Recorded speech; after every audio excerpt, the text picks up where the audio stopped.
जय हिंद दोस्तों, आप सभी का स्वागत है एक बार फिर से आपके चैनल कॉम्पिटिटिव टारगेट क्लासेस पे।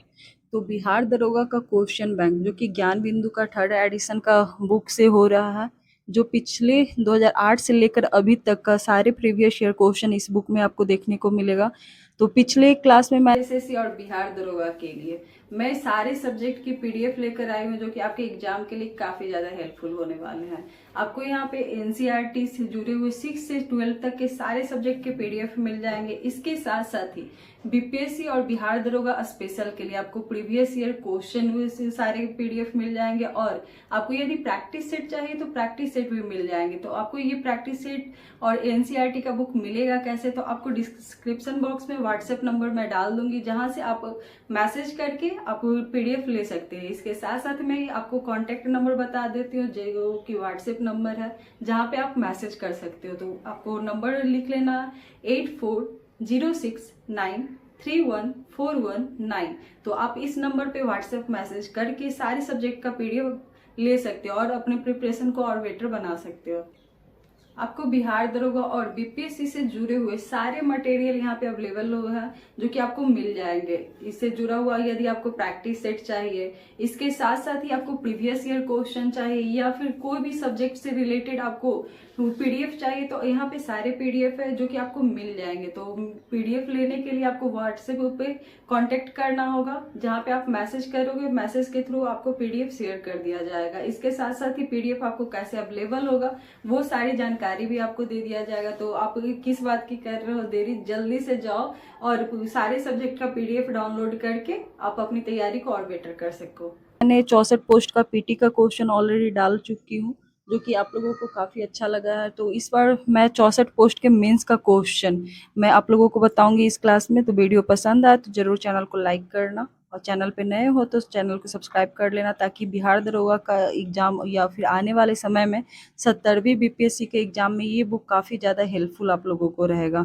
तो जैसा कि यहाँ पे आप लोगों को दिख रहा होगा कि सारे सब्जेक्ट का भी एनालिसिस करवाऊंगी। यह बुक काफ़ी ज़्यादा अच्छा है, सारे चीज़ का एनालिसिस बहुत अच्छे से करवाया गया है।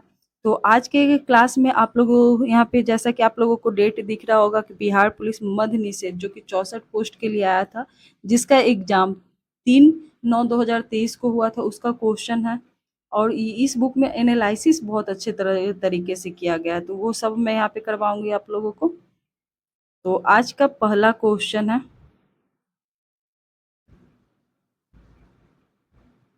टॉयलेट मैन ऑफ इंडिया किसे कहा जाता है? तो इसका राइट आंसर हो जाएगा बिंदेश्वर पाठक को। बिंदेश्वर पाठक से जुड़ा हुआ क्वेश्चन देख लेते हैं कि टॉयलेट मैन ऑफ इंडिया के नाम से बिंदेश्वर पाठक को जाना जाता है। इनका जन्म वैशाली जिले में 1943 ईस्वी में हुआ था। वहीं इन्होंने भारत में स्वच्छता और स्वास्थ्य की दशा में सुधार और सामाजिक परिवर्तन हेतु 1970 ईस्वी में इन्हें सुलभ इंटरनेशनल संस्था की स्थापना किया था। वहीं 1991 में इन्हें पद्म भूषण से सम्मानित किया गया था। इनकी मृत्यु 15 अगस्त 2023 को हुई थी। और ये क्वेश्चन आपको ऑलरेडी पूछा गया, और आने वाले एग्जाम में ये क्वेश्चन फिर से आपसे पूछा जाएगा। तो सारे क्वेश्चन को आप लोग ध्यान से देखिए, जो कि आने वाले एग्जाम के लिए काफ़ी ज़्यादा इंपॉर्टेंट हो जाते हैं आपके। क्वेश्चन नंबर 2, मिशन इंद्रधनुष का संबंध किससे है? तो टीकाकरण से इसका संबंध है। मिशन इंद्रधनुष का संबंध टीकाकरण से है। वही मिशन इंद्रधनुष अभियान को भारत सरकार के केंद्रीय स्वास्थ्य मंत्रालय द्वारा सभी बच्चों का टीकाकरण के अंतर्गत लाने के लिए 25 सितंबर 2014 को प्रारंभ किया गया। ये डेट भी आप लोग याद कर लेना, क्योंकि इस बार तो एग्जाम में आपसे पूछा गया कि मिशन इंद्रधनुष का संबंध टीकाकरण से है। हो सकता है आने वाले एग्जाम में आपसे पूछा जाएगा कि इसका प्रारंभ कब किया गया था, तो 25 दिसंबर 2014 को किया गया था। मिशन इंद्रधनुष में बच्चों को 7 टीके कौन कौन से दिए जाते हैं? तो डिप्थीरिया, काली खांसी, टिटनेस, पोलियो, खसरा, टीबी और हेपेटाइटिस बी का लगता है। ओके, नेक्स्ट क्वेश्चन, विश्व पर्यावरण दिवस कब मनाया जाता है? विश्व पर्यावरण दिवस 5 जून को मनाया जाता है। विश्व पर्यावरण से जुड़ा हुआ क्वेश्चन देख लेते हैं। विश्व पर्यावरण दिवस यूएनईपी की पहल है, जिसका निर्णय स्टॉकहोम सम्मेलन 1972 ईस्वी में लिया गया था। पहला विश्व पर्यावरण दिवस 1974 में मनाया गया था। वहीं विश्व पर्यावरण दिवस 2023 का थीम था बीट प्लास्टिक पॉल्यूशन। वहीं संयुक्त राष्ट्र पर्यावरण कार्यक्रम जो कि यूएनईपी का गठन संयुक्त राष्ट्र महासभा के स्वीडन स्टॉकहोम में मानव पर्यावरण हेतु कॉन्फ्रेंस 1972 का परिणाम स्वरूप है। ओके, इस बुक में एनालिसिस पे ज़्यादा ध्यान दिया गया है जो कि आपके आने वाले एग्जाम के लिए काफ़ी महत्वपूर्ण हो जाते हैं। नेक्स्ट क्वेश्चन नंबर 4, प्रथम पृथ्वी सम्मेलन कहाँ आयोजित किया गया था? रियो डी जेनेरियो में। इसका right answer option number B हो जाएगा। प्रथम पृथ्वी सम्मेलन रियो डी जेनेरियो में आयोजित किया गया था। वर्ष 1992 में ब्राजील के रियो डी जेनेरियो में पर्यावरण संरक्षण और सामाजिक आर्थिक विकास से जुड़ी तत्कालीन समस्याओं का समाधान खोजने के उद्देश्य से पृथ्वी शिखर सम्मेलन आयोजित किया गया था। इस सम्मेलन की सतत विकास हेतु कार्य योजना एजेंडा 21 को अपनाया गया था। एजेंडा 21 भी याद कर लेना आप लोग। रियो प्लस 10 जोहान्सबर्ग सम्मेलन 2002 दक्षिण अफ्रीका के जोहान्सबर्ग में आयोजित किया गया था। इसे पृथ्वी सम्मेलन 2002 के नाम से जाना जाता है। वहीं रियो प्लस 20 सम्मेलन 2012 में ब्राजील के रियो डी जेनेरियो में आयोजित किया गया था। इस सम्मेलन में हरित अर्थव्यवस्था को भागीदारी की स्थापना किया गया था। नेक्स्ट क्वेश्चन नंबर 5, 2026 में फीफा विश्व कप कहाँ आयोजित किया जाएगा? बात किया जा रहा है 2026 का, तो ये आपको अभी भी करेंट में है, तो ये क्वेश्चन भी पूछा जाएगा। तो इसका राइट आंसर हो जाएगा यूएसए, कनाडा और मैक्सिको। USA, Canada, Mexico. आप लोग ऐसे भी याद कर सकते हो, जो कि ये क्वेश्चन काफी इंपॉर्टेंट है।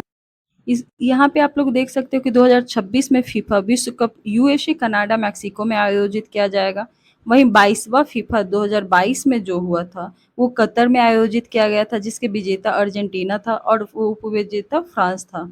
और फीफा महिला फुटबॉल विश्व कप की बात किया जाए जो कि 2023 में हुआ था, ऑस्ट्रेलिया और न्यूजीलैंड में आयोजित किया गया था, जहां पे विजेता स्पेन और उपविजेता इंग्लैंड। वहीं फीफा अंडर 17 महिला विश्व कप 2022 भारत में आयोजित किया गया था, जिसके विजेता स्पेन और उपविजेता कोलंबिया था। ओके, नेक्स्ट क्वेश्चन नंबर 6, मस्तिष्क का सबसे बड़ा भाग कौन सा होता है? तो इसका राइट आंसर हो जाएगा सेरिब्रम। मस्तिष्क का सबसे बड़ा भाग सेरिब्रम होता है, जिसे प्रमस्तिष्क भी कहा जाता है। जैसे कि मस्तिष्क आप लोगों को पता होगा कितने भागों में विभाजित किया गया है, तो 3 भागों में। कौन कौन? अग्र मस्तिष्क, मध्य मस्तिष्क और पश्चिम मस्तिष्क। अग्र मस्तिष्क यह 2 भागों में बांटा गया था, प्रमस्तिष्क और डाइएन्सेफेलॉन। प्रमस्तिष्क सबसे बड़ा भाग होता है। ओके, यह संपूर्ण मस्तिष्क का भाग लगभग 2/3 हिस्सा होता है। मानव में किसी बात को सोचने समझने की शक्ति, स्मरण शक्ति, घृणा, प्रेम, भय के अनुभव जैसी क्रियाओं का नियंत्रण इसी में किया जाता है। वहीं डाइएन्सेफेलॉन जो कि यह अग्र मस्तिष्क का एक भाग होता है, यह अधिक या कम ताप के आभास तथा दर्द व रोने जैसी क्रियाओं का नियंत्रण करता है। वहीं सेकेंड हो जाएगा आपका मध्य मस्तिष्क। मध्य मस्तिष्क हो जाएगा, यह 2 भागों में बटा हुआ है। कौन कौन? कार्पोरा क्वाड्रिजेमिना, ये दृष्टि एवं श्रवण शक्ति पर नियंत्रण करता है। वहीं सेरिब्रल पेंडिकल, ये तंतुओं का बंडल होता है जो सेरिब्रल कॉर्टेक्स को मस्तिष्क के अन्य भाग तथा मेरुरज्जु से जोड़ता है। वहीं तीसरा पश्चिम मस्तिष्क, ये भी 2 भागों में बटा होता है। कौन कौन सा? तो अनुमस्तिष्क, यह मुद्रा और समन्वय, संतुलन, ऐच्छिक पेशियों की गतियों इत्यादि को नियंत्रित करता है। यह शरीर का संतुलन बनाए रखता है। वहीं दूसरा जो कि मस्तिष्क के अस्टेम होता है, इसके 2 भाग होते हैं। ओके, कौन कौन से 2 भाग होते हैं? इसमें पॉन्स बैरोलाई यह श्वसन दर को नियंत्रित करता है। वही मेडुलू ओब्लांगेटा, ये काफी ज्यादा इंपॉर्टेंट हो जाता है, इससे क्वेश्चन भी दिया जाता है। मेडुलू ओब्लांगेटा जो कि मस्तिष्क से संबंधित है, ये अनैच्छिक क्रियाओं को नियंत्रण करता है। अनैच्छिक क्रियाओं का नियंत्रण केंद्र स्थित होता है, जैसे कि हृदय की धड़कन, रक्तचाप, श्वसन क्रिया का नियंत्रण करते हैं। इसके द्वारा विभिन्न प्रतिवर्ती क्रिया जैसे कि खांसना, छींकना, उल्टी करना, पाचक रसों के स्राव इत्यादि का नियंत्रण होता है। ओके, नेक्स्ट क्वेश्चन नंबर 7, मंत्रिपरिषद का आकार होता है, तो ये होगा लोकसभा का 15%। आप लोग 15% तो याद करके जाते हैं कि 15% जो कि 91वां संविधान संशोधन 2003 द्वारा संशोधित किया गया था मंत्रिपरिषद का आकार। लेकिन मंत्रिपरिषद का संबंध किससे होता है? तो लोकसभा से, तो इसका आंसर भी हो जाएगा लोकसभा का 15%। ओके, यह प्रावधान 91वां संविधान संशोधन 2003 में किया गया था। इसमें कहा गया था केंद्रीय मंत्रिपरिषद में प्रधानमंत्री समेत मंत्रियों की अधिकतम संख्या लोकसभा के कुल सदस्य का 15% से अधिक नहीं होगी। वहीं राज्यों में मुख्यमंत्री समेत मंत्रियों की अधिकतम संख्या विधानसभा की कुल सदस्यों के 15% से अधिक नहीं होगा। यहाँ पे केंद्रीय मंत्रिपरिषद आप लोग देख सकते हो, यहाँ पे राज्य वाला, राज्य में मुख्यमंत्री समेत और केंद्र में प्रधानमंत्री समेत, बाकी मंत्रियों की वही होती है, 15% से अधिक नहीं हो सकती है। किंतु राज्य में मुख्यमंत्री समेत मंत्रियों की न्यूनतम संख्या 12 से कम नहीं होगी। कितना नहीं होगी? 12 से कम नहीं होगी, जहाँ पे दिल्ली विधानसभा में 10% है। ओके, नेक्स्ट क्वेश्चन, वो दिल्ली अपवाद है।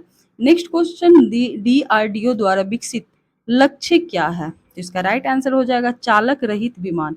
DRDO द्वारा विकसित लक्ष्य चालक रहित विमान है।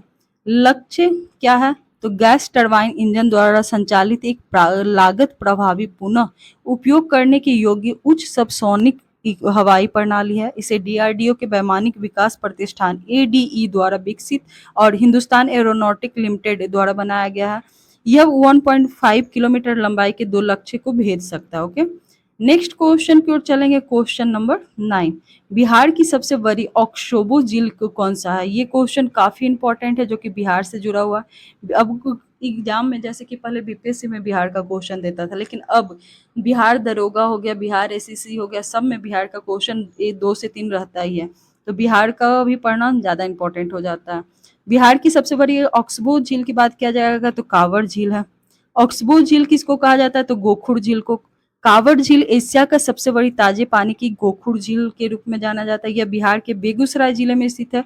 कांवड़ झील बिहार की पहली और देश के 39वां रामसर साइट में जगह बना लिया। ओके, नेक्स्ट है क्वेश्चन नंबर 10, लैक्टोमीटर किस सिद्धांत पर कार्य करता है? तो आर्किमिडीज के सिद्धांत पे। लैक्टोमीटर आर्किमिडीज के सिद्धांत पे कार्य करता है। अब आर्किमिडीज का सिद्धांत होता क्या है? तो जब कोई वस्तु किसी द्रव में पूरी अथवा आंशिक रूप से डुबाई जाती है तो उसके भार में आभासी कमी होती है। ओके, उसके भार में कौन सी आभासी कमी होती है? भार में यह आभासी कमी वस्तुओं द्वारा हटाए गए द्रव के भार के बराबर होता है। हाइड्रोमीटर आर्किमिडीज के सिद्धांत पर आधारित होती है। रक्षा पेटी, वहीं पनडुब्बी भी आर्किमिडीज के सिद्धांत पर कार्य करता है। नेक्स्ट, निम्नलिखित में से किस राज्य से होकर कर्क रेखा गुजरती है? तो यहाँ पे देख रहे हो तो मध्य प्रदेश। लेकिन ऐसे आप लोगों को पता होना चाहिए कि भारत में कितने राज्यों से कर्क रेखा गुजरती है? तो पूरे 8 राज्यों से। तो यहाँ पे एक्सप्लेनेशन देख लेते हैं कि कर्क रेखा उत्तरी गोलार्ध में विषुवत रेखा से 23.5% उत्तर की ओर कोणीय दूरी बनाती है। कर्क रेखा भारत के 8 राज्यों से है, जो कि गुजरात, राजस्थान, मध्य प्रदेश, छत्तीसगढ़, झारखंड, पश्चिम बंगाल, त्रिपुरा और मिजोरम से होकर गुजरती है। भारत में माही नदी कर्क रेखा को 2 बार काटती है। माही नदी कर्क रेखा को 2 बार काटती है। वहीं विषुवत रेखा की बात किया जाए कि विषुवत रेखा को 2 बार कौन काटती है? तो विषुवत रेखा को कांगो काटती है, वहीं मकर रेखा को लिम्पोपो काटती है। ओके, तो ये तीनों क्वेश्चन आप लोगों को पता होना चाहिए। नेक्स्ट क्वेश्चन, बूढ़ी गंडक किसकी सहायक नदी है? बूढ़ी गंडक गंगा की सहायक नदी है।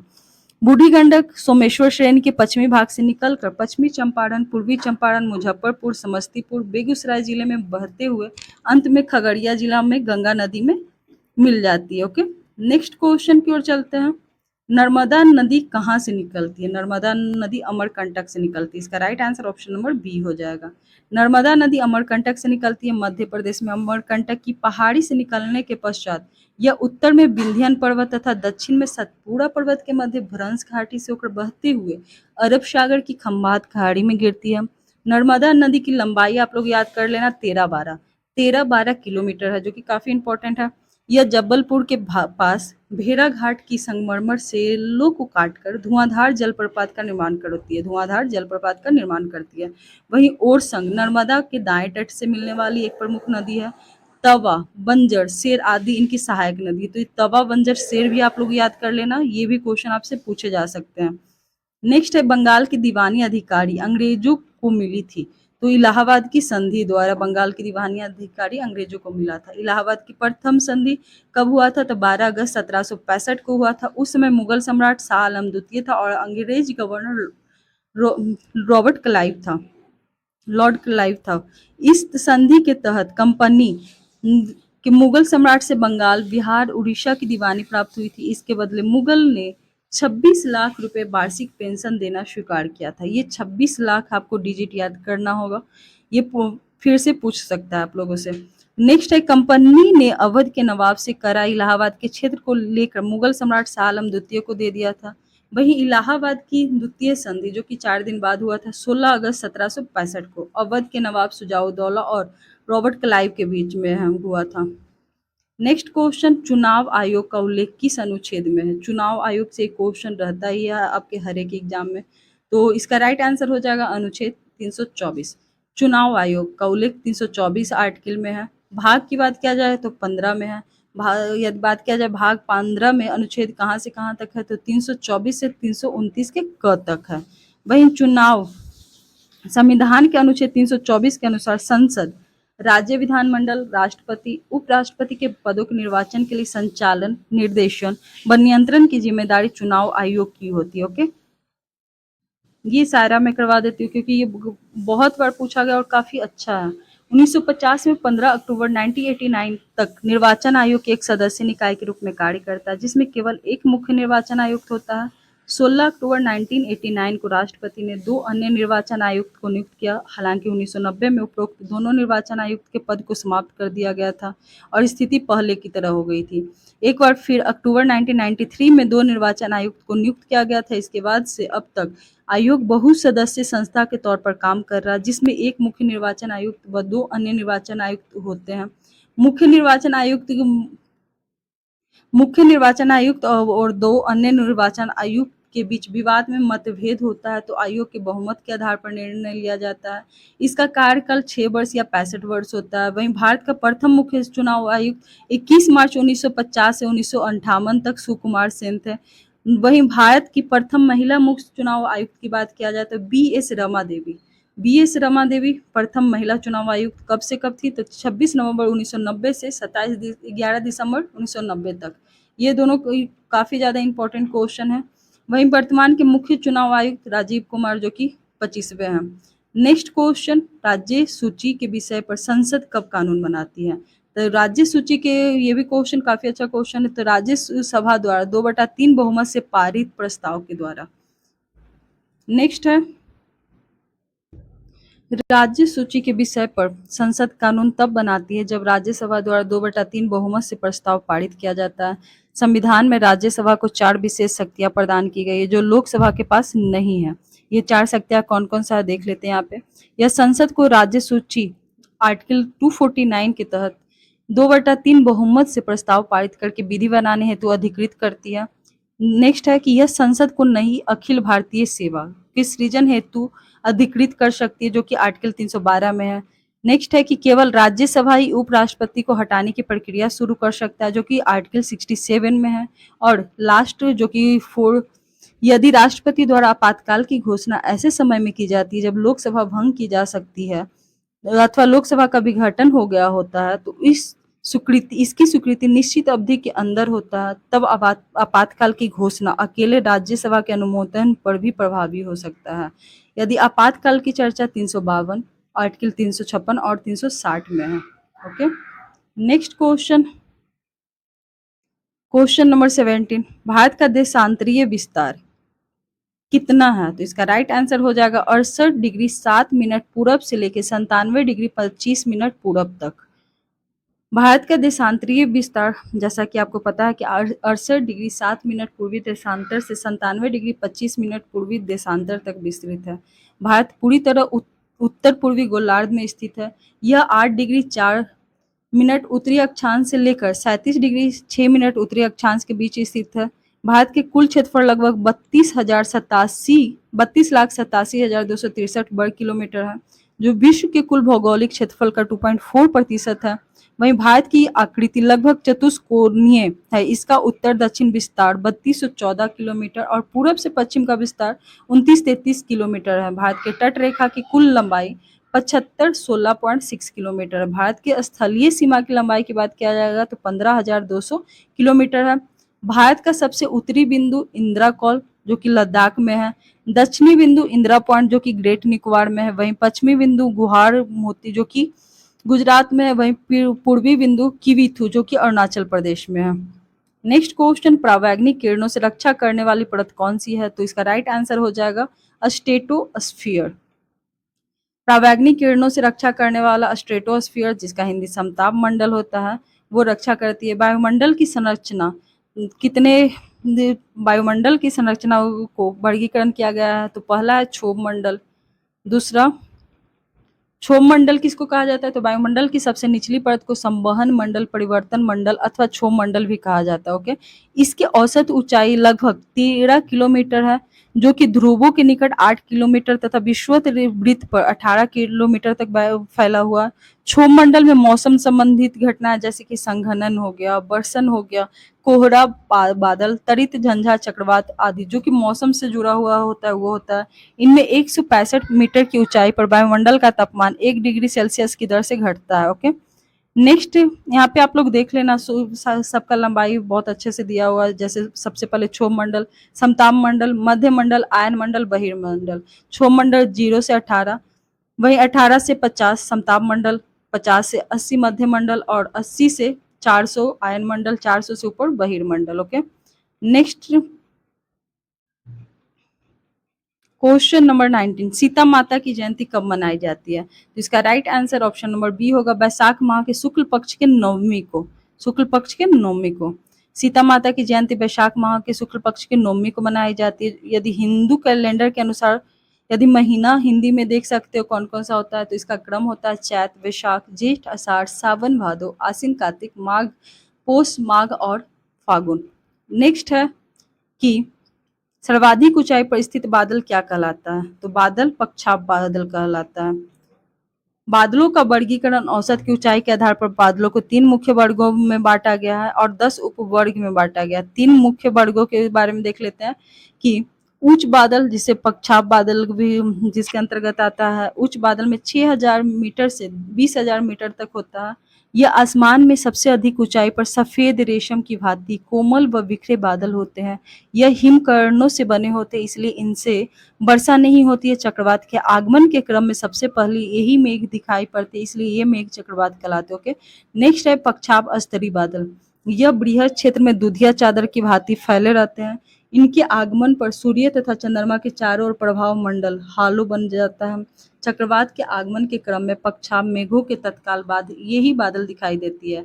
नेक्स्ट है पक्षाप कपासी बादल। कपासी, इसके नाम में ही आपको ये दिख रहा होगा कि ये सफेद रंग के छोटे छोटे गोले की भांति दिखाई पड़ते हैं तथा प्राय समूह में लहर नुमा रूप से दिखाई देता है। ओके, नेक्स्ट दूसरा जो कि मध्यम बादल है, जिसका ऊंचाई 2500 से लेकर 6000 मीटर तक है। नेक्स्ट क्वेश्चन है कि किस ग्रह को नीला ग्रह कहा जाता है?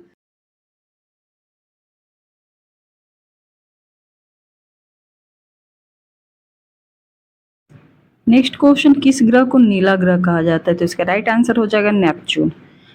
नेपच्यून को नीला ग्रह कहा जाता है। नेपच्यून का हिंदी वरुण होता है। इसके साथ साथ ही वरुण ग्रह पर मौजूद मीथेन गैस द्वारा लाल प्रकाश का अवशोषण के कारण वरुण को नीला ग्रह कहा जाता है। यह सौरमंडल का सर्वाधिक ठंडा ग्रह होता है। इसका वायुमंडल अति घना है। इसमें हाइड्रोजन, हीलियम, मीथेन, अमोनिया विद्यमान है। इसके प्रमुख उपग्रह ट्रिटोन व नेरीड है। शुक्र को सांझ का तारा, भोर का तारा तथा पृथ्वी की जुड़वा बहन कहा जाता है। वहीं पृथ्वी को जल की उपस्थिति के कारण नीला ग्रह कहा जाता है। मंगल की सतह लाल होने के कारण है फेरस ऑक्साइड की उपलब्धता। वहीं शनि जो कि सैटर्न को गैसों का गोला और गैलेक्सी समान कहा जाता है। अरुण को यूरेनस को लेटा हुआ ग्रह कहा जाता है। नेक्स्ट क्वेश्चन देखेंगे, ग्रहों की गति किसने गति के नियमों को प्रतिपादन किया था? गति के नियम का प्रतिपादन किसने किया था? तो इसका राइट आंसर हो जाएगा न्यूटन।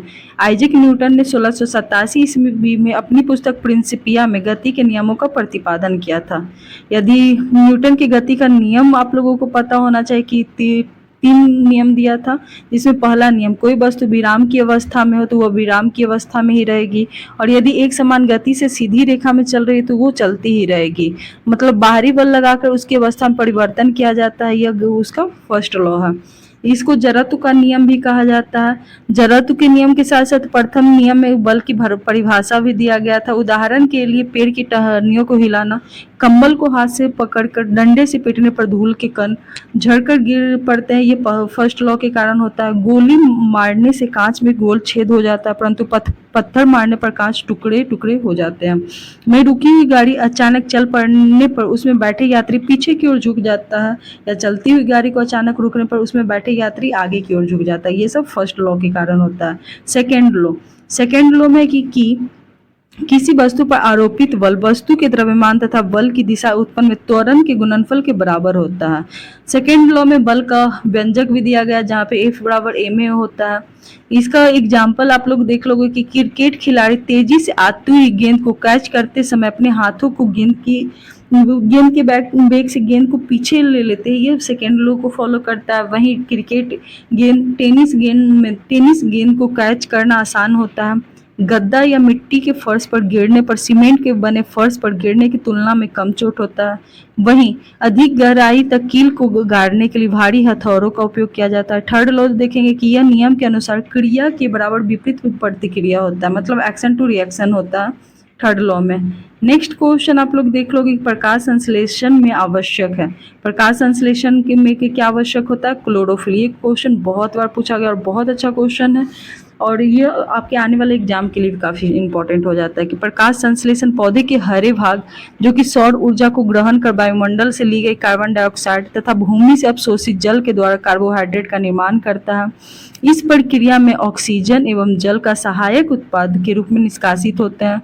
पौधे में होने वाली यह क्रिया हरित लवक या पर्णहरित की उपस्थिति में संपन्न होती है, जहाँ पे 6 कार्बन डाइऑक्साइड को 12 H2O के साथ प्रतिक्रिया कराने पर C6H12O6 मतलब ग्लूकोज, जल और ऑक्सीजन प्राप्त होता है। वहीं हरित लवक नामक पादप कोशिकांग में पाया जाता है। पौधे की जिन कोशिका में पर्णहरित उपस्थित होता है केवल वे ही प्रकाश संश्लेषण क्रिया कर पाती है। पौधे में पर्णहरित प्रायः हरी पत्तियों में पाया जाता है। यही कारण है कि पत्तियों का पौधा का प्रकाश संश्लेषी अंग कहा जाता है। पर्णहरित में मैग्नीशियम पाया जाता है। प्रकाश संश्लेषण सिर्फ हरे पौधे एवं कुछ जीवाणुओं में घटित होने वाली क्रिया है। शैवाल और हाइड्रिला जो प्रायः जल में मिलते हैं पूरे शरीर में प्रकाश संश्लेषी होता है। नेक्स्ट क्वेश्चन नंबर 24, प्राकृतिक सफाई कर्मी किसे कहा जाता है? तो अपघटक को। अपघटक को प्राकृतिक सफाई कर्मी कहा जाता है। अपघटक पौधे तथा उपभोक्ता के मृत शरीर से अपना भोजन प्राप्त करता है, साथ ही साथ जटिल कार्बनिक यौगिक को साधारण यौगिक में अपघटित करते हुए इस कारण प्राकृतिक सफाई कर्मी कहलाता है। वो अपघटक वर्ग के अंतर्गत मुख्यतः जीवाणु और कवक आता है। उत्पादक किसे कहते हैं? तो इसके अंदर हरे पौधे कुछ खास जीवाणु एवं शैवालों के जो सूर्य के प्रकाश में उपस्थिति में सरल अजैविक पदार्थों से अपना भोजन बना सकते हैं। ऐसे जीव तथा पौधे स्वपोषी कहलाते हैं। स्थलीय पारिस्थितिकी तंत्र में उत्पादक प्रायः जड़ युक्त पौधे, जबकि गहरे जलीय पारिस्थितिकी तंत्र में पादप प्लवक नामक पौधे होते हैं। उपभोक्ता किसे कहा जाता है? उपभोक्ता प्राथमिक उपभोक्ता वो उपभोक्ता जो अपने भोजन के लिए पौधे पर निर्भर रहते हैं। प्राथमिक उपभोक्ता शाकभक्षी कहलाते हैं, जैसे कि बकरी हो गया, खरगोश, ऊंट इत्यादि आपका प्राथमिक में आएगा। द्वितीय उपभोक्ता वो उपभोक्ता जो पोषण के लिए शाकभक्षी मतलब कि प्राथमिक उपभोक्ता पर निर्भर करता है, जैसे कि सांप, भेड़िया आदि। तृतीय उपभोक्ता वे उपभोक्ता जो प्राथमिक और द्वितीयक दोनों पे निर्भर करते हैं, जैसे कि बाज, शेर, बाघ आदि। यहाँ पे आप लोग डायग्राम देख लेना। Next question number 25 number question है कि पंचायती राज व्यवस्था किस संविधान संशोधन से संशोधित होता है? तो इसका राइट आंसर हो जाएगा 73वां संविधान संशोधन 1992 के तहत। यह भाग 9 में इसका चर्चा किया गया पंचायत नाम का। वही आपको इसका बात करें कि कौन तक के अनुच्छेद तक होता है, तो 243 से 243 के 9 तक इसका जिक्र किया गया है। यह 11वीं अनुसूची में जोड़ी गई है संशोधन है, जिसमें यदि विषय पूछा जाए तो टोटल 29 विषय होते हैं। 73वां संविधान संशोधन में को संवैधानिक दर्जा प्रदान किया गया है। वही पंचायती राज जो कि सबसे पहले बलवंत राय मेहता समिति के दौरान 1957 में आया था, जो कि त्रिस्तरीय था। अशोक मेहता समिति 1977 में, जीवीके राव समिति 1985, LM सिंघवी समिति 1986, थुंगन समिति 1988। तो ये डेट भी आप लोग याद करना। गॉडगिल समिति भी पंचायत से संबंधित है 1988। पंचायत संस्थाओं में संवैधानिक के सर्वप्रथम राजीव गांधी की सरकार ने 1989 में 64वां संविधान संशोधन विधेयक द्वारा लोकसभा में पेश किया गया था। यह पारित नहीं हो सका था। वहीं 74वां संविधान संशोधन 1992 किससे जुड़ा हुआ है? तो ये आपका थी नगर पालिका से, जो कि 12वीं अनुसूची में है। और इसमें यदि नगर पालिका में पूछा जाए विषय कितने हैं तो 18 टोटल विषय है। नगर पालिका का आप लोग याद कर लेना, टोटल 18 विषय है। नेक्स्ट क्वेश्चन नंबर 26, 44वें संविधान संशोधन द्वारा हटाया गया मौलिक अधिकार कौन सा है तो संपत्ति का अधिकार। संपत्ति के अधिकार जो कि 300 के क में रखा गया, जो वैधानिक अधिकार या कानूनी अधिकार हो गया। ओके, यहाँ पे इसका एक्सप्लेनेशन देख लेते हैं कि 44वां संविधान संशोधन 1978 द्वारा संपत्ति के अधिकार को मौलिक अधिकार के श्रेणी से हटा दिया गया और वर्तमान में संपत्ति के अधिकार को भाग 12 में अनुच्छेद 300 के क के तहत विधिक अधिकार का दर्जा दिया गया। वहीं 44वां संविधान संशोधन अधिनियम द्वारा संविधान में निम्न संशोधन किए गए। राष्ट्रपति को यह शक्ति दिया गया कि वह मंत्रिमंडल मतलब कि कैबिनेट की सलाह पर एक बार पुनर्निर्वाचन के लिए भेज सकता है। हालांकि पुनर्निर्वाचन के बाद कैबिनेट द्वारा दी गई सलाह राष्ट्रपति के लिए बाध्यकारी होगी। अध्यादेश जारी करने में राष्ट्रपति, राज्यपाल, प्रशासक की संतुष्टि के उपबंध को समाप्त किया गया है। राष्ट्रीय आपात के संदर्भ में आंतरिक अशांति शब्द के रूप में सशस्त्र विद्रोह शब्द रखा गया। राष्ट्रपति के लिए यह व्यवस्था बनाई गई है कि यह केवल कैबिनेट की लिखित सिफारिश पर ही आपातकाल घोषित कर सकता है। वही मूल अधिकार की सूची में संपत्ति के अधिकार को समाप्त कर दिया गया और विधि का अधिकार बना दिया गया है। अनुच्छेद 20 और 21 द्वारा प्रदत्त मूल अधिकार में राष्ट्रीय आपातकाल में भी निलंबित नहीं किया जा सकता। ये भी क्वेश्चन पूछा जाता है आपको कि आपातकाल के दौरान कौन सा अनुच्छेद निलंबित नहीं किया जाता है तो आर्टिकल 20 और 21। नेक्स्ट क्वेश्चन की बर्फ क्या है तो इसका राइट आंसर हो जाएगा आणविक ठोस। बर्फ आणविक ठोस है। दाब बढ़ाने से बर्फ का गलनांक घटता है और आयतन बढ़ता है। ये क्वेश्चन देख लेना। बर्फ में अशुद्धि मिलाने पर गलनांक कम हो जाता है। बर्फ का गलन की गुप्त ऊष्मा का मान 80 कैलोरी प्रति ग्राम है। जब बर्फ को समुद्र के पानी में तैरती है तो उसका 1/10वां भाग पानी के ऊपर होता है। वहीं जब किसी पानी के भरे पात्र में बर्फ तैर रही हो तो बर्फ पिघल जाने पर पानी का तल अपवर्तित रहेगा। यदि 0 डिग्री से 4 डिग्री सी तक बात किया जाए तो आयतन घटता है, वहीं आपका घनत्व रहता है वो बढ़ता है। सर्वोच्चता का सिद्धांत। नेक्स्ट क्वेश्चन पूछा गया है कि सर्वोच्चता का सिद्धांत के प्रतिपादक कौन है तो इसका राइट आंसर हो जाएगा लॉर्ड हेस्टिंगस। सर्वोच्चता के सिद्धांत के प्रतिपादक लॉर्ड हेस्टिंगस है।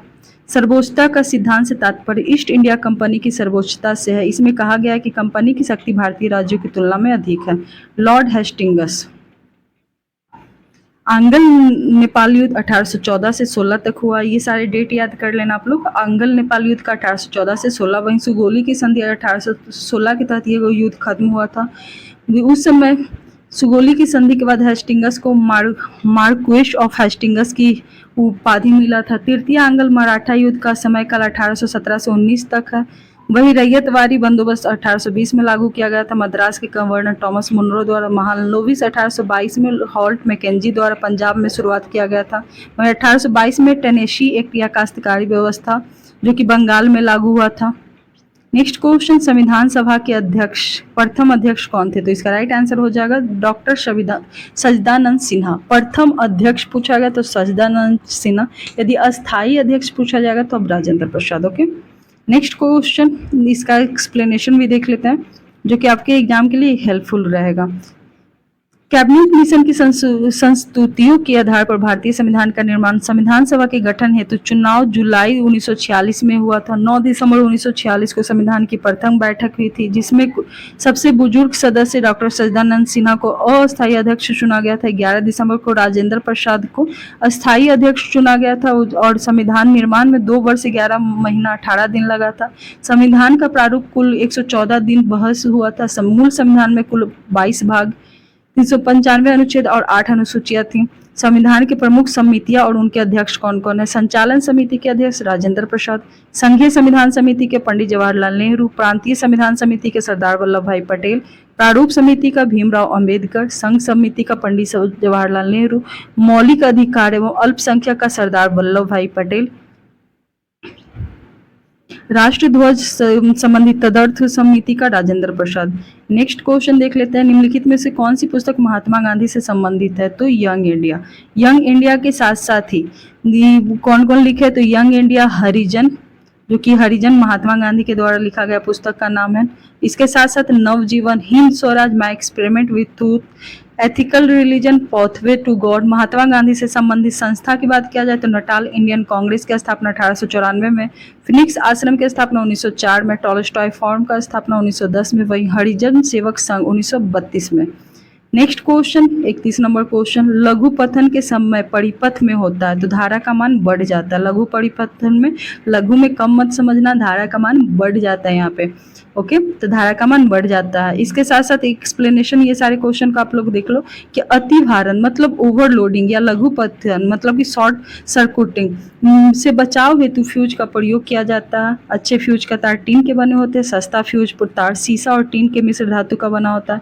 मतलब जो अच्छा फ्यूज का तार होता है ये सिर्फ टीन का बना होता है और जो सस्ता रहता है उसमें शीशा और टीन का मिश्र धातु होता है। ओके, नेक्स्ट है कि आजकल फ्यूज के स्थान पर लघु परिपथ का विच्छेदक का उपयोग किया जाता है। घरों में दी जाने वाली विद्युत 220 वोल्ट की प्रत्यावर्ती एसी धारा होती है जिसकी आवृत्ति 50 हर्ट्ज होता है। ये क्वेश्चन भी आप लोग देख लेना, 50 हर्ट्ज काफी बार पूछा गया।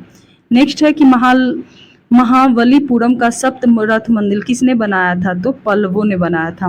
महाबलीपुरम का सप्त रथ मंदिर का निर्माण पल्लव शासक नरसिंह वर्मन प्रथम ने करवाया था। रथ मंदिर में सबसे छोटा द्रौपदी रथ है जिसमें किसी प्रकार का अलंकरण नहीं मिलता है। पल्लव वंश का संस्थापक श्री विष्णु था। इसकी राजधानी कांचीपुरम थी। वहीं किरातुर जिनियम के लेखक भारवी श्री विष्णु के दरबार में रहते थे। मत विलास प्रश्न की रचना पल्लव शासक महेंद्र वर्मन प्रथम ने किया था। नरसिंह वर्मन द्वितीय ने कांची के कैलाशनाथ मंदिर तथा महाबलीपुरम के सूर्य मंदिर का निर्माण करवाया था। 10 कुमार चरित्र के लेखक दंडी नरसिंह वर्मन द्वितीय के दरबार में रहते थे। कांची के कैलाशनाथ मंदिर के निर्माण से द्रविड़ स्थापत्य कला की शुरुआत मानी जाती है। नेक्स्ट क्वेश्चन आप लोग देख लो, क्वेश्चन नंबर 33, किस ऐप को आरपीएफ द्वारा प्रतिबंधित किया गया था, तो रियल मैंगो, ये करेंट से जुड़ा हुआ है। रियल मैंगो ऐप को आरपीएफ से प्रतिबंधित किया गया। ओके, नेक्स्ट है 2011 की जनगणना के अनुसार भारत की साक्षरता दर का प्रतिशत कितना था, तो 73% था, जो कि अंतिम आंकड़ों के अनुसार 74.0% है।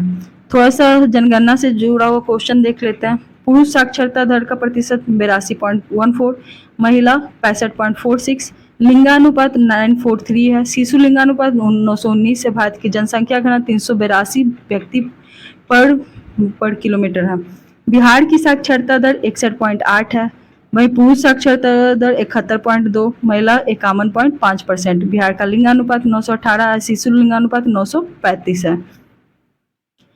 बिहार का जनसंख्या घनत्व 1106 व्यक्ति प्रति वर्ग किलोमीटर है। ओके, नेक्स्ट क्वेश्चन नंबर 35, सर्वाधिक ऊंचाई पर स्थित मतदान केंद्र तासीगंग किस राज्य में, तासीगंग हिमाचल प्रदेश में है। सर्वाधिक ऊंचाई पर मतदान केंद्र तासीगंग हिमाचल प्रदेश में है और ये करेंट से जुड़ा हुआ क्वेश्चन है। नेक्स्ट क्वेश्चन, रानी दुर्गावती कहाँ की शासिका थी। रानी दुर्गावती का संबंध आपका गोंडवाना से था। इसका right answer option number D हो जाएगा। बहुत अच्छा क्वेश्चन है। रानी दुर्गावती गोंडवाना की शासिका थी। रानी दुर्गावती का जन्म 5 अक्टूबर 1524 ईस्वी को प्रसिद्ध राजपूत चंडेल सम्राट कीरत राय के परिवार में हुआ था। रानी दुर्गावती को बचपन से ही तीरंदाजी तलवारबाजी में का बहुत शौक था।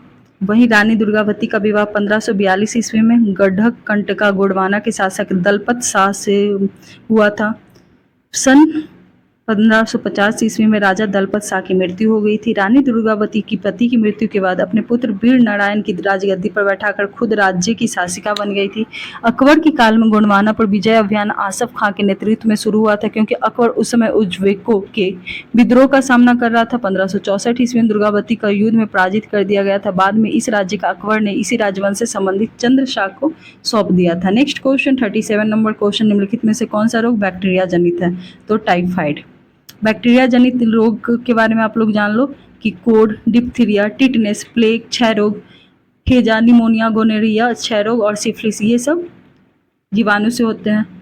वहीं विषाणु से हेपेटाइटिस, खसरा, हर्पिस, इन्फ्लुएंजा, पोलियो, चेचक, रेबीज, डेंगू और एड्स होता है। कवक से एथलीट फुट, दाद, मदुरा फुट, खाज इत्यादि कवक से होता है। कोविड-19 एक श्वसन आधारित रोग है जो कोरोना वायरस द्वारा होता है।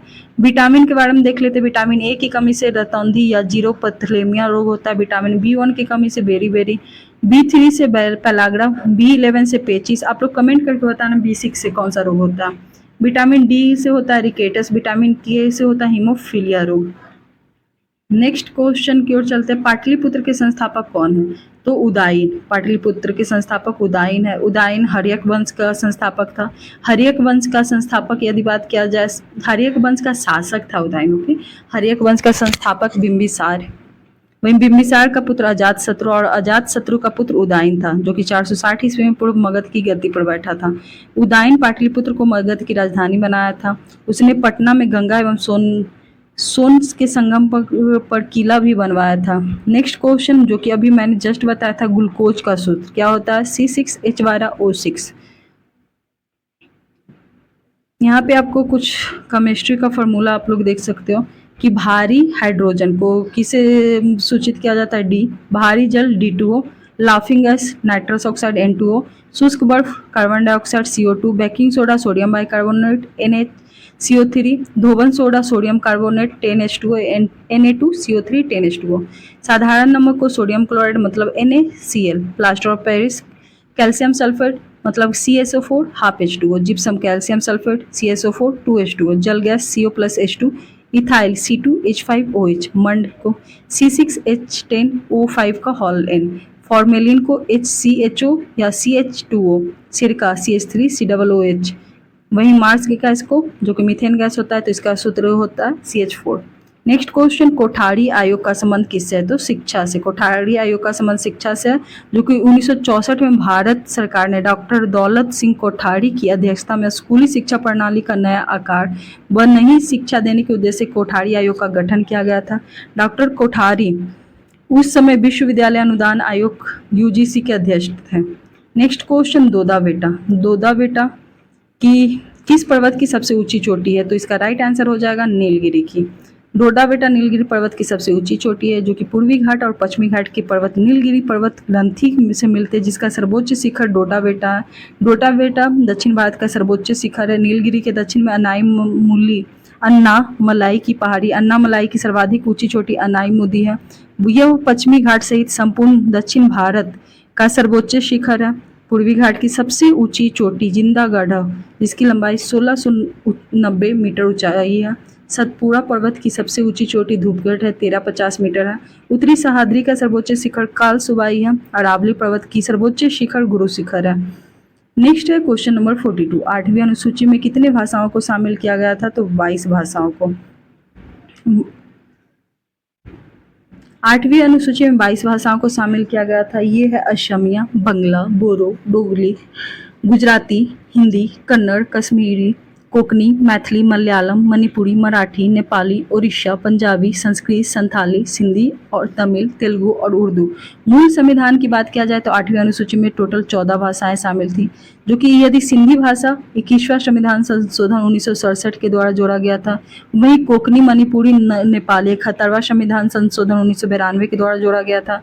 बोरो, डोगरी, मैथिली, संथाली को 92वां संविधान संशोधन 2003 के द्वारा जोड़ा गया। उड़िया का नाम बदलकर ओडिया 2011 में कर दिया गया था, तो ओडिया 2011। नेक्स्ट क्वेश्चन, चंद्रयान 3 का लैंडर नाम क्या है? तो विक्रम। चंद्रयान 3 का लैंडर नाम विक्रम है। चंद्रयान 3 जो कि 14 जुलाई 2023 को श्रीहरिकोटा स्थित सतीश धवन अंतरिक्ष केंद्र से LV-M3-M4 रॉकेट द्वारा प्रक्षेपित किया गया था, जो 23 अगस्त 2023 को चंद्रमा के दक्षिणी ध्रुव पर सॉफ्ट लैंडिंग किया गया था। ओके, 23 अगस्त को भारत सरकार ने राष्ट्रीय अंतरिक्ष दिवस को मनाने की घोषणा किया है। इसके साथ ही भारत चांद पर सॉफ्ट लैंडिंग करने वाला चौथा देश बन गया। इससे पहले रूस, अमेरिका, चीन और अब भारत है। चंद्रयान 3 एक स्वदेशी लैंडर मॉड्यूल, प्रोपल्सन मॉड्यूल और रोवर शामिल है। लैंडर का नाम विक्रम है और रोवर का नाम प्रज्ञान है। Next question, question number 44। किस राज्य की राजधानी अमरावती प्रस्तावित किया गया? तो आंध्र प्रदेश। आंध्र प्रदेश की राजधानी अमरावती प्रस्तावित किया गया है। तेलंगाना की राजधानी हैदराबाद है। वर्तमान में आंध्र प्रदेश एवं तेलंगाना की राजधानी हैदराबाद है। 2 जून 2014 को आंध्र प्रदेश का विभाजन कर तेलंगाना राज्य का गठन किया गया था। हैदराबाद चूंकि तेलंगाना में स्थित है, इसलिए भविष्य में हैदराबाद केवल तेलंगाना की राजधानी रहेगी, इसलिए आंध्र प्रदेश की राजधानी के रूप में अमरावती को प्रस्तावित किया गया है। 31 अक्टूबर 2019 को जम्मू कश्मीर राज्य का विभाजन कर जम्मू कश्मीर और लद्दाख में विभाजित कर दिया गया है। जम्मू कश्मीर की राजधानी श्रीनगर है, लद्दाख की राजधानी लेह है। Question number 45। एकल आवृत्ति वाले ध्वनि को क्या कहा जाता है? तो टोन। एकल आवृत्ति वाले ध्वनि को टोन कहा जाता है। ध्वनि की गुणता व अभिलक्षण जो समान तारत्व तथा प्रबलता की ध्वनियों के अंतर करने में सहायता होता है। एकल आवृत्ति की ध्वनि टोन कहते हैं। अनेक आवृत्तियों के मिश्रण से उत्पन्न ध्वनि को शोर कहते हैं। नेक्स्ट क्वेश्चन नंबर 46, निम्नलिखित में से कौन सा मानव हार्मोन नहीं है? तो साइटोकाइनिन मानव हार्मोन नहीं है। साइटोकाइनिन पादप हार्मोन है। ओके, इसकी खोज मिलर, अस्कूक और स्ट्रॉन्ग ने 1955 में किया था। यह बौने पौधे को लंबा करने में मदद करता है। साइटोकाइनिन जितना लंबा शब्द है, लेकिन ये इसका काम उल्टा होता है, बौना पौधा को ही लंबा मदद करता है। ओके, पौधों में निम्नलिखित हार्मोन पाए जाते हैं, जो कि है ऑक्सीन्स, जिब्रेलिन्स, एब्सिसिक एसिड, एथिलीन और फ्लोरीजेंस। ऑक्सीन्स का काम होता है पौधे की वृद्धि को नियंत्रित करना। जिब्रेलिन का काम होता है बौने पौधे को लंबा कर देना। एब्सिसिक एसिड वृद्धि रोधक हार्मोन के रूप में काम करता है। एथिलीन ये एकमात्र ऐसा हार्मोन है जो गैसीय रूप में पाया जाता है, जो फलों को पकाने में आपको मदद करता है। फ्लोरीजेंस, इसे फूल खिलाने वाला हार्मोन भी कहा जाता है। नाम से ही फ्लोरीजेंस आप लोग पकड़ सकते हो। तथा अन्य सभी मानव हार्मोन होता है। इंसुलिन नामक हार्मोन अग्नाशय के लैंगरहैंस की दीपिका बीटा को इसका से स्रावित होता है। एस्ट्रोजन हार्मोन अंडवाहिनी के परिवर्धन को पूर्ण करता है। कैल्सिटोनिन हार्मोन प्रावटु ग्रंथि से संबंधित है, जब रुधिर कैल्शियम की मात्रा अधिक करती है। क्वेश्चन नंबर 47, सिंधु घाटी सभ्यता निम्नलिखित में से किस में वृहत स्नानागार पाया जाता है? वृहत स्नानागार मोहनजोदारो। सिंधु सभ्यता के स्थलों में मोहनजोदारो में वृहत स्नानागार पाया जाता है। काशी की नर्तकी की मूर्ति, सूती कपड़ा, मिट्टी, तराजू, मातृ देवी की मूर्ति इत्यादि मोहनजोदड़ो से मिला जाता है। नेक्स्ट क्वेश्चन नंबर 48, कनिष्क को हराने वाला चीनी जनरल का नाम क्या था? तो पांचाओ। कनिष्क को हराने वाले चीनी जनरल पांचाओ था। कनिष्क के चीन के शासक पांचाओ से युद्ध हुआ था, जिसमें पहले कनिष्क की पराजय हुई थी और बाद में विजय हुई थी। कनिष्क कुषाण वंश का महानतम शासक था। उसने 78 ईस्वी में राज्यारोहण किया था। उसके उपलक्ष्य में शक संवत बनना था और वर्तमान भारत सरकार द्वारा मार्च 1957 से लाया गया था। Next question number 49, Bajrang Punia का संबंध किससे है? तो ये करेंट से जुड़ा हुआ था, तो कुश्ती से है। नेक्स्ट क्वेश्चन नंबर 50, राज्यसभा में कितने दिनों तक धन विधेयक को रोका जा सकता है? तो 14 दिनों तक।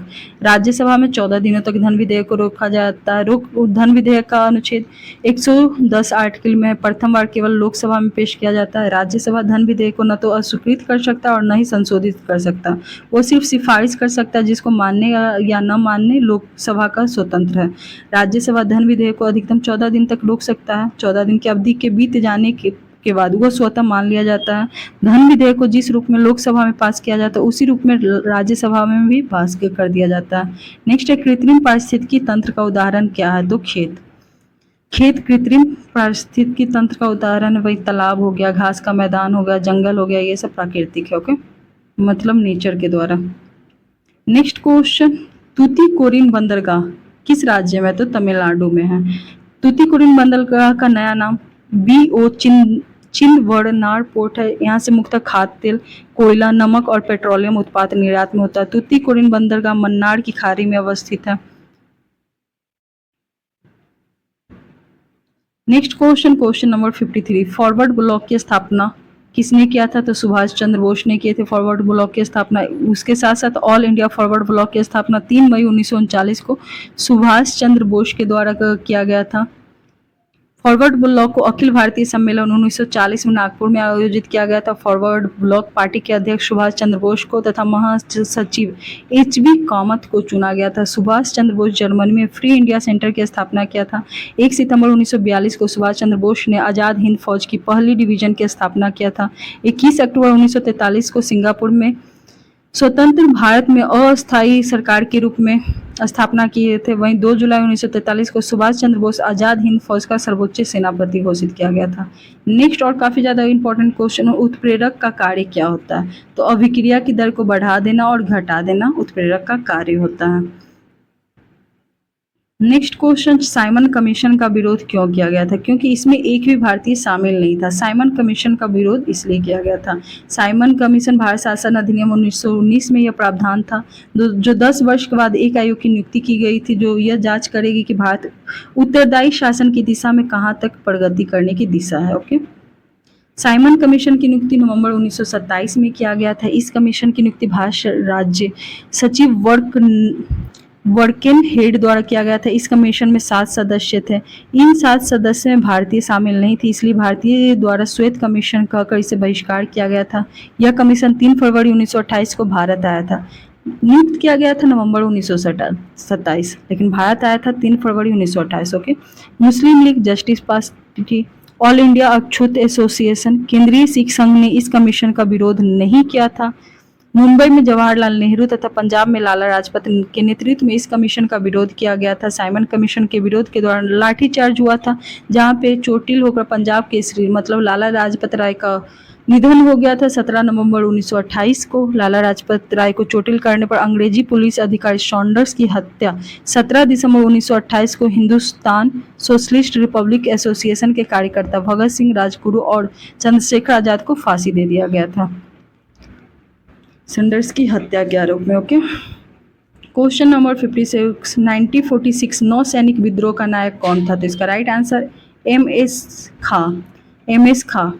रॉयल इंडियन नेवी विद्रोह की शुरुआत 18 फरवरी 1946 में हुआ था, जो बम्बई के नौसैनिक जहाज HMIS के तलवार के नाविकों के नस्लवादी भेदभाव को खराब भोजन के खिलाफ हड़ताल किया गया था। इन सैनिकों ने BC दत्त की रिहाई की मांग किया था, जिन्होंने जहाज की दीवारों पर भारत छोड़ो लिखने के आरोप में गिरफ्तार किया था। सरदार पटेल मोहम्मद अली जिन्ना की सलाह पर नौसैनिक आत्मसमर्पण कर दिया था। विद्रोहियों ने आत्मसमर्पण करते हुए हम भारत के सामने आत्मसमर्पण कर रहे हैं, ब्रिटेन के सामने नहीं का नारा दिया था। वहीं इस नौसैनिक विद्रोह में इनकलाब जिंदाबाद, जय हिंद, हिंदू मुस्लिम एक हो, ब्रिटिश साम्राज्यवाद मुर्दाबाद, आज़ाद हिंद फौज के कैदियों को रिहा करो आदि नारे लगाए गए थे। फरवरी 1946 में INA अधिकारी राशिद अली को सजा दी गई थी। नेक्स्ट क्वेश्चन, धात्विक खनिज कौन कौन है? तो धात्विक सोना, चांदी और लोहा। Right answer option number A हो जाएगा, सोना, चांदी, लोहा। धातु के उदाहरण सोना, चांदी, एल्युमिनियम, तांबा, लोहा, सीसा, platinum, potassium, beryllium, barium, zinc, calcium, nickel, manganese, तारा, mercury, molybdenum, uranium, lithium, bismuth है। धात्विक चमक शुद्ध रूप से धातुओं की चमकदार होती है। आघातवर्धनीय में सोना आ जाएगा, जिसे पीट पीट कर लंबा किया जाता है। नेक्स्ट क्वेश्चन, बैलाडीला वाला क्वेश्चन पूछा था, किससे संबंधित है? तो लो अयस्क के लिए संबंधित है। बैलाडीला लो अयस्क के लिए प्रसिद्ध है। भारत में लो अयस्क के दो प्रमुख प्रकार हेमेटाइट और मैग्नेटाइट है। नेक्स्ट क्वेश्चन नंबर 59, उष्णकटिबंधीय सदाबहार वनस्पति के उदाहरण कौन है? उष्णकटिबंधीय सदाबहार के उदाहरण कौन है? तो महोगनी और रोजवुड, मतलब right answer option number A हो जाएगा। नेक्स्ट क्वेश्चन, नौकादोर किस राज्य में स्थित है? तो केरल में। नौकादोर का संबंध केरल राज्य से है। नेक्स्ट क्वेश्चन, नरोरा परमाणु विद्युत किस राज्य में स्थित है? तो नरोरा परमाणु विद्युत आपका हो जाएगा इसका right answer option number C, UP. Narora परमाणु विद्युत संयंत्र उत्तर प्रदेश राज्य में स्थित है, जो कि परमाणु रिएक्टर दो प्रकार के होता है, अनुसंधान रिएक्टर, ऊर्जा रिएक्टर। अगस्त 1956 में एशिया में अनुसंधान रिएक्टर अप्सरा का भाभा परमाणु अनुसंधान केंद्र ट्रॉम्बे में किया गया था। अप्सरा रिएक्टर का परिचालन 2009 में बंद कर दिया गया था। नेक्स्ट क्वेश्चन, अनिमेष लोचन चैत्य कहाँ स्थित है? तो इसका राइट आंसर हो जाएगा बोधगया। नेक्स्ट क्वेश्चन देख लेते हैं, भारत की पहली सीमेंट फैक्ट्री की स्थापना कहाँ किया गया था? तो चेन्नई में किया गया था। नेक्स्ट क्वेश्चन देख लेते हैं, गारो खासी जयंतिया का एक भाग है, तो इसका राइट आंसर हो जाएगा प्रायद्वीपीय पठार का एक भाग है। यहाँ पे आप लोग सॉल्यूशन देख लेना। नेक्स्ट क्वेश्चन, गूगल द्वारा भारतीय ग्रामीण महिलाओं के लिए कौन सा प्रोग्राम चलाया गया? तो इंटरनेट साथी, ये करेंट से जुड़ा हुआ क्वेश्चन है।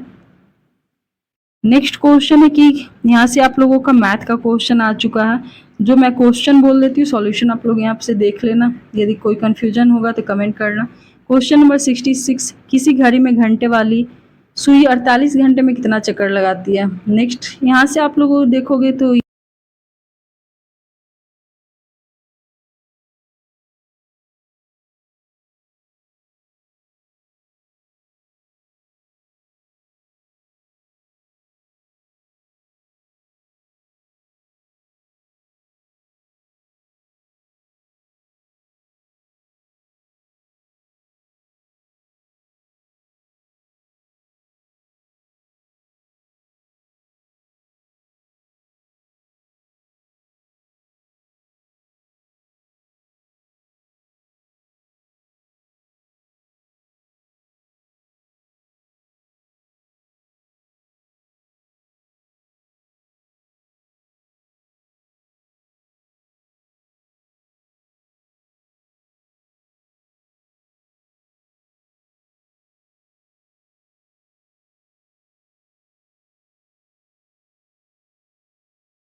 तो आज का क्लास आपको कैसा लगा, जो कि ज्ञान बिंदु का 64 पोस्ट का मेंस का क्वेश्चन था। तो नेक्स्ट क्लास में आपको जरूर मिलेंगे, जो कि नेक्स्ट आपका यहाँ पे देख सकते हो 1275 का पीटी का क्वेश्चन और मेंस का क्वेश्चन होगा। तो यदि आप अगर चैनल पे नए हो तो जरूर चैनल को सब्सक्राइब कर लेना। Thank you.